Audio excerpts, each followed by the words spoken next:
বিয়ের কিছুদিন পর আমার স্বামীর বস আমাদের বাড়িতে এলেন। তিনি আমার দিকে তাকিয়ে বললেন, ভাবি, আমি লক্ষ্য করেছি যে আপনি আপনার স্বামীর সাথে সম্পূর্ণ সুখী নন। আমি এই কথায় খুব অবাক হলাম, কিন্তু কিছু বলতে পারলাম না। কয়েকদিন পর বস আমাকে আলাদাভাবে ডেকে বললেন, আপনি যে আপনার জীবনে সুখ পাচ্ছেন না তা স্পষ্ট। আপনি চাইলে আমার সাথে কিছুটা সময় কাটাতে পারেন। আমি আপনাকে হাসাতে পারি। আমার চেহারা বেশ সুন্দর ছিল, গায়ের রং ফর্সা। বিয়ের পর আমি আরও সুন্দর হই। কিন্তু আমার স্বামী কখনোই সেটা বুঝতে পারত না, কারণ তিনি দৃষ্টিহীন ছিলেন। বিয়ের কয়েক মাসের মধ্যেই তার দৃষ্টিশক্তি সম্পূর্ণভাবে চলে যায়। ফলে কেউ আমার সৌন্দর্যের প্রশংসা করতে পারত না। আমি মনে মনে চাইতাম কেউ আমার প্রশংসা করুক, কিন্তু আমার কেউ ছিল না। একদিন একটি অজানা ব্যক্তি আমাদের বাড়িতে এলো। আমি তাকে আগে কখনো দেখিনি, কিন্তু তার উপস্থিতি আমার জীবনে নতুন অধ্যায়ের সূচনা করল। তাকে দেখেই আমার মনে একটা ভালো লাগা কাজ করতে শুরু করল। জানি না কেন আমার গল্পগুলো তোমরা শুনো, কিন্তু সাবস্ক্রাইবই করো না। দয়া করে গল্পগুলো ভালো লাগলে ভিডিওটি লাইক, শেয়ার এবং চ্যানেলটি সাবস্ক্রাইবই করো প্লিজ। যখন আমি লোকটির কাছে তার পরিচয় জানতে চাইলাম, সে বলল, আমি আপনার স্বামীর অফিসের বস, জিম। ঠিক তখনই আমার স্বামীর গলা শোনা গেল, বলল, নেহা, তুমি বসকে দাঁড় করিয়ে কেন প্রশ্ন করছো? দরজার ভিতরে ঢুকে বস আমার কাছে ফিসফিস করে বললেন, ভাবি, এই বাড়ির বাকি ঋণ পরিশোধ করতে হবে। শীঘ্রই এই বাড়িটি আমার হাতে তুলে দিতে হবে। এটি শোনার পর আমি হতবাক হয়ে গেলাম। কিছুদিন আগে আমার স্বামী তার দৃষ্টিশক্তি হারিয়েছিলেন, আর এখন এই নতুন সমস্যা। আমার কান্না শুরু হয়, আর আমার স্বামীর চোখে জল দেখে সে বলল, আমার স্ত্রীকে এখন কোথায় নিয়ে যাব? তার বস তখন বললেন, চিন্তা করো না, তুমি তোমার স্ত্রীকে আমার বাড়িতে নিয়ে যেতে পারো। আমি তোমার কাছ থেকে 1 টাকাও নিব না। তোমরা শুধু আমার কর্মচারী নও, তোমরা আমার অনেক দিনের বন্ধু। সেই মুহূর্তে তার বস আমাদের জন্য সত্যিই দেবদূত হয়ে উঠলেন। আমি জানতাম আমার স্বামীর বসের মনে কি চলতেছিল। সে হয়তো আমাকে মনে মনে চাইতে শুরু করছে, তাই সে আমাদের তার সাথে রাখতে চাচ্ছে। আমরা তৎক্ষণাৎ রাজি হয়ে গেলাম এবং আমি আমার জিনিসপত্র নিয়ে জিম সাহেবের বাসায় গেলাম, কারণ এছাড়া কোনো উপায় ছিল না। সেখানে কোনো পরিবারের সদস্য ছিল না, শুধু আমরা। আমার স্বামীর বস আমাকে বললেন, তুমি কাজের চিন্তা করো না, শুধু স্বামীর যত্ন নাও। আমাদের সাহায্য করার জন্য অনেকে আছে। আমাদের রুম দেখানোর পর জিম বাড়িতে থাকলো আমাদের সাথেই এবং অফিসের কাজগুলো করে। আমি সেই মাসের বেতন পেয়েছিলাম, আর পরের দিন থেকে নিজের রুমের বাথরুমে গিয়ে স্নান করতেছিলাম। সেই সময় আমি শুধু গাউন পরেছিলাম, কারণ বাথরুমটা ছিল একান্ত আমার জন্য। তখন ঘরে ছিল একজন দাসী, যার নাম করিমা বাই। এটা একদিনের ঘটনা। আমি তখন স্নানঘর থেকে বের হচ্ছিলাম, শরীরে গাউন জড়িয়ে। দরজা খোলার পর দেখতে পেলাম এক ভদ্রমহিলা দাঁড়িয়ে আছেন। তিনি বললেন, আমি করিমা বাই। কিছু লাগলে আমাকে জানাবেন।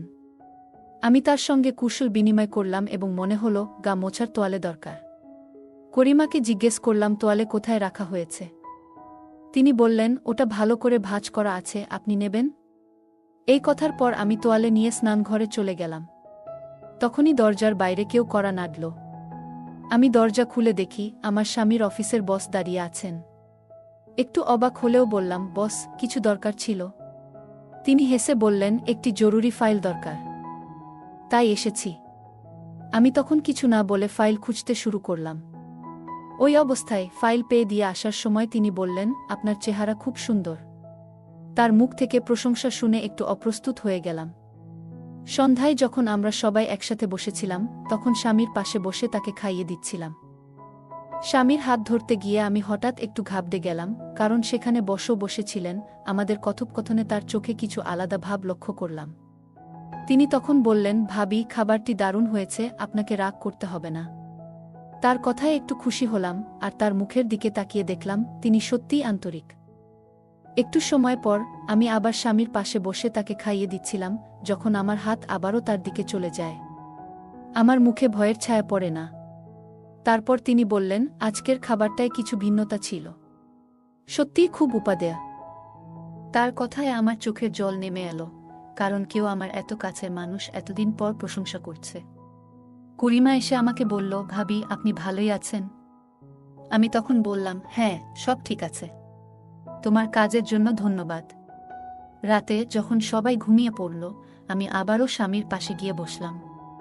স্বামীকে খুশি করার চেষ্টা করলাম। কারণ ভালোবাসা হল জীবনের শ্রেষ্ঠ সম্পদ। তারপর দিন আমার স্বামীর বস এর সাথে বস এই দুপুরের খাবার খাচ্ছিলাম। ভয় পেজো না, আমি তোমাকে জোর করে খাওয়াচ্ছি বলেই তোমাকে একটু রাগ দেখিয়েছি। স্বামীর বস বললেন, আমি তার জন্য দুঃখিত, তোমার সঙ্গে এমনটা করা ঠিক হয়নি। তার কথায় আমার ভেতরে স্নেহের অনুভূতি জাগল। আমি আবেগে তার কাঁধে মাথা রেখে কান্নায় ভেঙে পড়লাম। যখন থেকে আমার স্বামী তার দৃষ্টিশক্তি হারিয়েছে, আমার স্বামীর হাসি আমার জীবন থেকে হারিয়ে গেছে। সেই রাতে আমি আমার স্বামীর বসের সামনে আবেগপ্রবণ হয়ে বললাম, এই সময় আমি অনেক একাকিত্ব অনুভব করছি। জানি না কেন আমি আমার মনের সব কথা তার সাথে শেয়ার করতে থাকলাম। বস শান্তভাবে বললেন, আমি তোমার পরিস্থিতি বুঝতে পারছি। যদি কখনো তোমার মনের কথা বলতে ইচ্ছে হয় তবে আমার সঙ্গে শেয়ার করতে পারো। তবে হ্যাঁ, আজ থেকে আমাকে বস বলে ডেকো না। আমি তোমার স্বামীর বন্ধু, তুমি আমাকে নাম ধরে ডাকতে পারো। আমাদের একে অপরের পাশে থাকার প্রয়োজন, তাতে হয়তো তোমার সমস্যাগুলো কিছুটা লাঘব হবে। আমি তখন মৃদু হেসে বললাম, ধন্যবাদ জিম। এটা আমার জন্য অনেক বড় সান্ত্বনা। আমরা এভাবে কথোপকথনে ডুবেছিলাম। হঠাৎ আমার রুম থেকে স্বামীর কাশি শোনা গেল। আমি দ্রুত রুমে গেলাম। সেখানে গিয়ে দেখি স্বামী গভীর ঘুমে আচ্ছন্ন, এমনকি আমার চোখের সামনে ছিল স্বামীর বস জিম। কিছুদিন পর আমার বোন সুমি আমাদের সাথে দেখা করতে এলো। যাই হোক, এখন আমরা যে বাড়িতে থাকি তা জিমের। যদিও আমি সুমিকে এ ব্যাপারে কিছু বলিনি, সেই সময়টা ছিল আমার জন্য খুব কঠিন। কিন্তু জিম সবসময় আমার পাশে ছিল। আমি অনুভব করেছিলাম যে জীবন কতটা কঠিন হলেও কেউ পাশে থাকলে তা সহজ হয়ে যায়। তুমি তোমার বোন সুমিকে বলো যে এই বাড়িটা আমাদেরই, বল জিম। আমি তখন সুমিকে বললাম, হ্যাঁ, এটা আমাদেরই বাড়ি। সুমি যখন আমাদের বাড়িতে এসেছিল তখন আমি লক্ষ্য করলাম সে জিম এর দিকে বেশ মনোযোগ দিচ্ছে। সুমি তখনও অফিস থেকে ফিরে আসেনি, আর জিমও বাড়িতে ছিল না। সেই সময় সুমি মজা করে বলল, তোর স্বামীর বন্ধুর সাথে ভালোই বন্ধুত্ব হয়েছে, তাই না? আমি ভাবছি আজ রাতেই তাকে প্রস্তাব দিই। সে জানত না যে আমরা যে বাড়িতে থাকি সেটা আসলে জিমের। এ বিশ্বাসটা গোপন রাখার জন্য আমি চুপ থাকলাম। পরে আমি জিমের ঘরে গিয়ে দেখি তিনি কিছু উপহার এনেছেন। সেই সময় সুমি এসে হাজির হয়। আমি দরজা খোলামাত্রই সুমিকে জোরে চিৎকার করে উঠি। আমি তাকে বললাম, জিমে কাপড়গুলো তোমার জন্যই কিনেছে। সুমি হতবাক হয়ে ঘর থেকে বেরিয়ে গেল। আমি তখন জিমের দিকে তাকিয়ে হাসলাম। পরের দিন আমার স্বামী দুজনেই ছুটি পেয়েছিল। সেদিন জিম বাড়িতেই ছিলেন। জিমকে দেখলাম সবসময় আমার বোন সুমির কাছে থাকার চেষ্টা করছে। বিকাল পর্যন্ত সুমি আমার রুমে বসে থাকল এবং আমাকে বলল, তোর বন্ধু জিম ভালো লোক, একটু সময় কাটাতে মন্দ হবে না। জিম পরে বলল, তিনি একজন চক্ষু বিশেষজ্ঞের সঙ্গে কথা বলেছেন এবং তোমার স্বামীর চিকিৎসার জন্য তাকে কয়েকদিনের জন্য অন্য শহরে যেতে হবে। আমার স্বামী বলল, আমার বউ জিমও কাজ আছে, তাই সুমির সাথে আমিও যাব। তাতে তোমাদের কাজ সহজ হবে। এই যাত্রার সময় আমাদের পরিবারের কোনো মেয়ের জন্য বাড়ি ফাঁকা রেখে দীর্ঘদিন অন্যের সঙ্গে থাকা কঠিন ছিল। কিন্তু জিম চাহিদার কথা ভেবে আমি জিমের সহায়তায় ভরসা করেছিলাম। সুমি আমার থেকে বড় ছিল, আর তাই আমি জানতাম যে সে বেশিদিন এখানে থাকবে না। আমিও চাইছিলাম যে সে যত তাড়াতাড়ি সম্ভব চলে যাক। সুমি নিজেও তা বুঝত। যেদিন আমি শ্বশুর শাশুড়ির সঙ্গে হসপিটালে যাওয়ার প্রস্তুতি নিচ্ছিলাম, সুমি আর জিম এর সামনে খুশি ছিল, কারণ সে আর আমার স্বামী সেদিন জিম এর ব্যক্তিগত গাড়িতে করে শহরে রওনা দিয়েছিল। তাদের সঙ্গে একজন ড্রাইভারও ছিল। এখন আমি আর জিম বাড়িতে একা হয়ে গেলাম। রাতে জিম যখন আমার সাথে কথা বলার চেষ্টা করতেন, আমি রাগ করে আমার রুমে চলে যেতাম। হয়তো তিনি সেটা বুঝতে পারতেন। জিম একদিন আমার কাছে একটি বাক্স নিয়ে এলেন। সেই বাক্সে ছিল একটি নতুন পোশাক। তিনি আমাকে সেটা দিয়ে বললেন, এটা তোমার জন্য। কিন্তু আমি খুশি হলাম না। মনে হচ্ছিল এটা হয়তো সুমির জন্য ছিল। আমি রাগ করে বললাম, জিম, আপনি আগে এই পোশাকটা আমার ছোট বোনকে দিয়েছিলেন, এখন কেন আবার আমার জন্য নিয়ে এলেন? জিম বললেন, নেহা, এটা সত্যি তোমার জন্য। আমি কখনো এরকম পোশাক কাউকে দিইনি। এই প্রথম তোমার জন্য কিছু এনেছি। তার কথা শুনে আমি একটু শান্ত হলাম। মনে হচ্ছিল তিনি সত্যি বলছেন। তার অনুরোধে আমি সেই পোশাকটি পরে দেখলাম। যখন আমি ছোট ছিলাম তখন এরকম পোশাক পরতাম, আর এখন এই পোশাকটি আমাকে বেশ মানিয়েছে। জিম কাছে এসে আমার দিকে তাকিয়ে বললেন, তোমাকে অসাধারণ লাগছে এই পোশাকে। তার প্রশংসায় আমি লজ্জা পেলাম, কিন্তু তার আন্তরিকতায় আমার মন ভালো হয়ে গেল। জিম এমনভাবে আমার দিকে তাকালেন যে মনে হলো তিনি সত্যিই আমার জন্য এই পোশাক এনেছেন। তার চোখে সত্যতা দেখে আমি নিজেকে সুখী মনে করলাম। আমি মনে মনে ভাবতে থাকলাম যে আমাকে নিয়ে ভাবার একজন আছে, তাহলে জিমের সঙ্গে কথা বলার সময় হঠাৎ আমার কি হচ্ছে তা ঠিকমতো বুঝতে পারলাম না। আমার মনে হয়েছিল সবকিছু যেন ঝাপসা হয়ে যাচ্ছে। পরের দিন সকালে যখন ঘুম থেকে উঠলাম তখন দেখলাম আমি জিম এর ঘরে আছি। তার দিকে তাকাতেই তিনি উদ্বেগের সঙ্গে বললেন, নেহা, রাতে তোমার হঠাৎ কি হলো? তার কণ্ঠে উদ্বেগ দেখে আমি ভয় পেয়ে গেলাম এবং তাকে শক্ত করে জড়িয়ে ধরলাম। এদিকে আমার বাবা মা ফোন দিয়ে বললেন যে সুমি বাড়িতে আসেনি আর সে নাকি তার বয়ফ্রেন্ডের সাথে চলে গেছে। তাদের কথা শুনে আমি কান্না করতে লাগলাম। জিম জানতে চাইলেন কেন আমি কান্না করছি। আমি বললাম, আমার ছোট বোন সুমি আমার স্বামীর সঙ্গে হাসপাতালে গিয়েছিল, কিন্তু আসলে সে তার বয়ফ্রেন্ডের সঙ্গে পালিয়ে গেছে। সে এমনকি আমাকে বলেও যায়নি।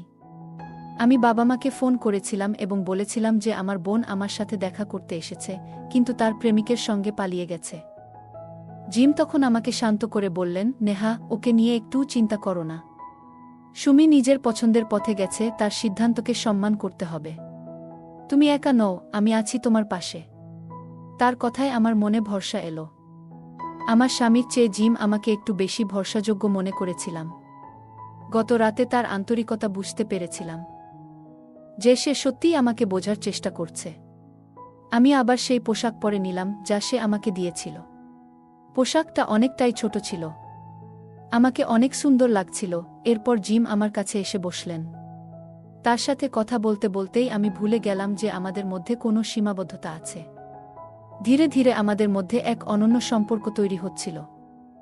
জিমকে আলিঙ্গনে আমি নিজেকে একটু নিরাপদ মনে করছিলাম। এমন সময় ঘরের দরজা খুলে গেল এবং আমি সামনে তাকিয়ে দেখি আমার স্বামী দাঁড়িয়ে আছে। আমার প্রথমে ভয় লাগল, কিন্তু জিম আমাকে বুঝিয়ে দিলেন যে সে কিছুই দেখতে পাবে না। জিম বললেন, তুমি ভয় পেও না নেহা, আমরা যা করছি তা শুধুই আমাদের ভালোবাসার প্রতিফলন। এখন থেকে আমরা দুজনেই একে অপরকে ভালোবাসব, তোমার স্বামীরও এ নিয়ে কোনো সমস্যা হবে না। সেই মুহূর্তে জিম আশ্বাসে আমি সম্পূর্ণরূপে নিজেকে তার প্রতি সমর্পণ করলাম। আমার স্বামীর দৃষ্টি হারিয়ে যাওয়ায় আমি প্রথমে একটু বিচলিত ছিলাম, কিন্তু সেটা সামলে উঠতে পেরেছি। একদিন আমার স্বামী বলছিলেন যে নেহা, আমার বোন কোথাও চলে গেছে। তখন গাড়ির ড্রাইভার আমাকে সব কিছু জানালো যে সুমি আসলে পালিয়ে গেছে। স্বামীকে বোঝাতে গিয়ে আমি খুব কষ্ট পেয়েছিলাম, কারণ সে সত্যিটা জানত না। আমি কিছুক্ষণ পরেই জুস তৈরি করে নিয়ে এলাম। যখন আমার স্বামী আর তার বন্ধু জিম একই ঘরে ছিলেন, আমি ওদের জন্য জুস নিয়ে যাচ্ছিলাম। ঠিক সেই সময় হঠাৎ তাদের কথোপকথন শুনে থমকে দাঁড়ালাম। ঘরে ঢুকেই স্বামীকে বললাম, আমি তোমাদের কথাবার্তা শুনেছি। আমার স্বামী হাসতে হাসতে বলল, কিছু মনে করো না, আমরা জিম এর পুরনো প্রেমের গল্প নিয়ে কথা বলছিলাম। আমি ব্যাপারটা নিয়ে একটু চিন্তিত ছিলাম। জিম তখন স্বীকার করলেন যে তোমার স্বামী আসলে অন্ধ নয়, বরং সে জেনে বুঝে মেয়েদের বিপদে ফেলার একটা চক্র চালায়। আমি অবাক হয়ে গেলাম যখন জানতে পারলাম সে আমার বোন সুমির সাথেও একটি চুক্তি করেছিল, এবং জিম আমাকে এইসব ব্যাপারে সতর্ক করল। জিম বলল, আমি সত্যিকার অর্থে তোমার প্রতি অনুভব করি এবং তোমাকে জানাতে চেয়েছি যে তোমার স্বামী কি করছে। আমি সেদিনই পুলিশকে ডেকে নিয়েছিলাম যাতে তোমার বোন সুমিকে উদ্ধার করা যায়। জিম আমাকে একটি ভিডিও দেখাল যেখানে স্পষ্টভাবে প্রমাণ ছিল যে আমার স্বামী তার কুৎসিত উদ্দেশ্য নিয়ে কিভাবে মেয়েদের নিয়ে ব্যবসা করে। ভিডিওটি দেখার পর আমার চোখ খুলে গেল। আমার স্বামীর মতো ব্যক্তি কখনো কারো সঙ্গী হতে পারে না। জিম আমাকে বলল, আমি শুধু এক রাতে তোমার সাথে থাকতে চাইনি, আমি সত্যি তোমার মঙ্গল চাই। তোমার স্বামী তার স্ত্রীকেও বিপদে ফেলার জন্য প্রতিশ্রুতিবদ্ধ, যা তাকে একটি নৃশংস দানবের সমতুল্য করে তুলেছে। এরপর আমি বুঝলাম যে পাপের শেষ কখনো ভালো হয় না, সত্যের জয় অবশেষে হয়। আমি জিমের দিকে কৃতজ্ঞতার সাথে তাকালাম এবং ভাবলাম, জীবনে ভালোবাসা সত্যিই মূল্যবান। তারপর আমি জিমকে বিয়ে করলাম, কারণ জিম আমাকে সত্যিকারে ভালোবেসে ফেলেছিল আর আমিও জিমকে অনেক ভালোবেসেছিলাম। গল্পটা কেমন লাগলো জানাতে ভুলবে না। আরও মজার মজার রোমান্টিক গল্প শুনতে চাইলে ভিডিওটি লাইক, শেয়ার এবং চ্যানেলটি সাবস্ক্রাইব করতে এবং বেল আইকনটি ক্লিক করতে ভুলবে না। ধন্যবাদ।